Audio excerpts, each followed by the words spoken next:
મારું નામ પ્રજાપતિ હેમાંગ છે. હું ધોરણ 6 માં અભ્યાસ કરું છું. મેં લાઇબ્રેરીમાંથી એક પુસ્તક લીધું હતું જેનું નામ છે સફળતા, જેના લેખક છે સુરેશ અલકા પ્રજાપતિ. આકર્ષણનો સિદ્ધાંત. ગુરુત્વાકર્ષણનો નિયમ બધે જ લાગુ પડે છે અને સમાન રીતે અસર કરે છે. વ્યક્તિ ચાહે સારી હોય કે ખરાબ, પણ આ નિયમ બધાને એક સરખો લાગુ પડે છે. આ જ રીતે પ્રકૃતિનો એક સર્વસામાન્ય સિદ્ધાંત છે. આકર્ષણનો સિદ્ધાંત એમ કહે છે કે જો તમે તીવ્રતાથી કોઈ વિચાર કરો છો તો તે તમારી સમક્ષ એટલી જ તીવ્રતાથી આવે છે. એ ચાહે હકારાત્મક હોય કે નકારાત્મક હોય.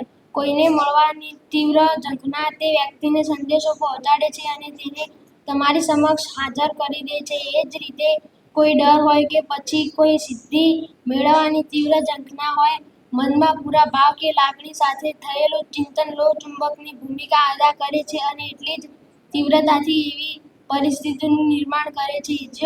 જો આપણું ચિંતન હકારાત્મક હોય તો એવી પરિસ્થિતિનું નિર્માણ થાય છે અને નકારાત્મક ચિંતન થાય તો મુશ્કેલી ખડી થઈ જાય છે.